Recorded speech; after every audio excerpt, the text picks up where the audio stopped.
मैं हूं आपका दोस्त विमल कुमार छाजेड़ एडवोकेट।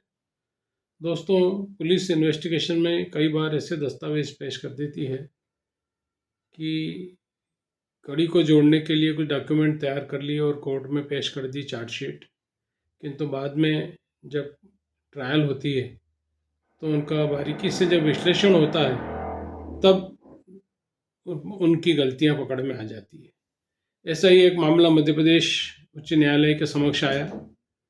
यहाँ पर ऑनरेबल मध्य प्रदेश उच्च न्यायालय ने स्पष्ट रूप से कहा कि जांच में नकली या झूठे डॉक्यूमेंट मिलने पर पुलिस विभाग से विभागीय तौर पर उन पर एक्शन होगा और उन्होंने कड़ी चेतावनी भी जारी की। ऑनरेबल जस्टिस विवेक अग्रवाल और ऑनरेबल जस्टिस राजेंद्र कुमार वाणी की डिवीजन बेंच के सामने ये मामला था। ये मामला पूरा क्या है दोस्तों, मैं आपको बताऊंगा। उसके पहले मेरा आपसे अनुरोध है कि यदि आपने मेरे चैनल को अभी तक सब्सक्राइब नहीं किया हो, सब्सक्राइब करें, लाइक करें, शेयर करें।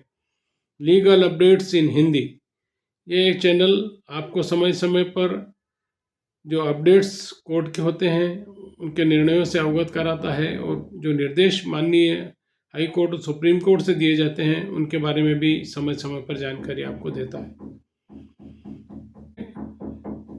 हाल ही में पन्ना जिले में 2017 में एक मर्डर केस में 2 लोगों को उम्र कैद की सजा दी।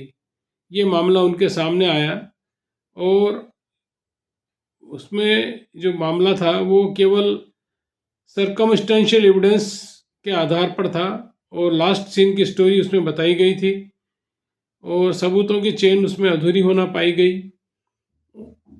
इस पर उसमें ऑनरेबल हाई कोर्ट ने कहा कि जो इन्वेस्टिगेशन ऑफिसर थे उन्होंने एक मेमोरेंडम बनाया, वो केवल एक काल्पनिक डॉक्यूमेंट था।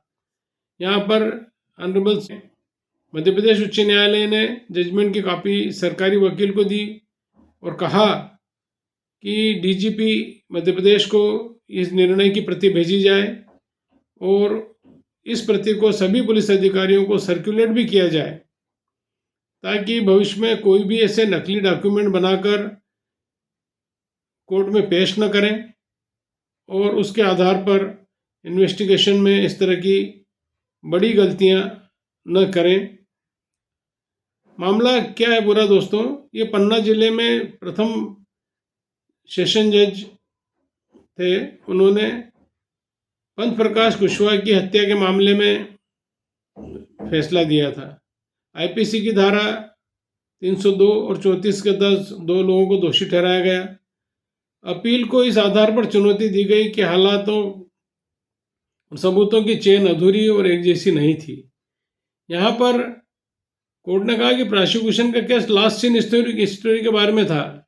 इसमें लास्ट सीन स्टोरी में एक रमजान खान करके गवाह था, वो उसकी पूरी विटनेस उसकी गवाही पर आधारित थी, किंतु उसने भी घटना से वो भी मुकर गया। अब यहाँ पर बेंच ने आरोपी के खुलासे के आधार पर मेमोरेंडम में भी अंतर पाया। कोर्ट ने कहा कि वहाँ पर जो जिन्होंने इन्वेस्टिगेशन ऑफिसर थे वो सुबह 8:30 बजे क्राइम सीन पर मौजूद थे, लेकिन मेमोरेंडम उसी समय 4 किलोमीटर दूर पुलिस स्टेशन पर उनकी मौजूदगी में बनाया गया। इससे साफ ये झलक रहा था कि जो समय था वो दोनों में एक जैसा लिखा गया। इस तरह ये साफ है कि मेमोरेंडम एक मनगढ़ंत डॉक्यूमेंट है। कोर्ट का ऑब्जर्वेशन देखिए, जिसे बाद में आरोपियों को फंसाने के लिए तैयार किया गया। इस तरह यह कहा गया कि हालात की पूरी चेन नहीं है। यहाँ पर ऑनरेबल सुप्रीम कोर्ट के जजमेंट हैं उनका भी हवाला दिया।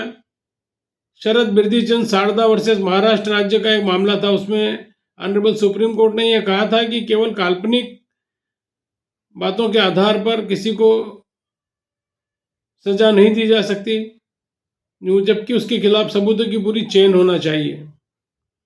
पुलिस वालों के कहने पर आखिरी बार देखे जाने पर सजा दिए जाने का कोई सबूत नहीं है। जिन्होंने सिर्फ इस गलत जांच की, बल्कि गलत इरादे से जांच की, ऐसा भी कोर्ट ने कहा।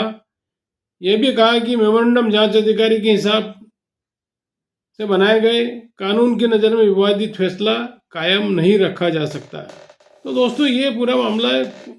यदि हम सारांश में बात करें तो डॉक्यूमेंट हमको यदि कोई इन्वेस्टिगेशन कर रहे हैं तो इस तरह के कोई फोर्स डॉक्यूमेंट बनाने से हमको हर हालत में बचना चाहिए। अदरवाइज जब पकड़े जाएंगे तब विभागीय जांच होगी और हमारे खिलाफ कार्रवाई हो सकती है। तो समय, ड्यूरेशन और वो सब चीज़ें यदि आप इस तरह बनाते हैं तो निश्चित बात है कि उसमें हमारे खिलाफ कार्रवाई हो सकती है।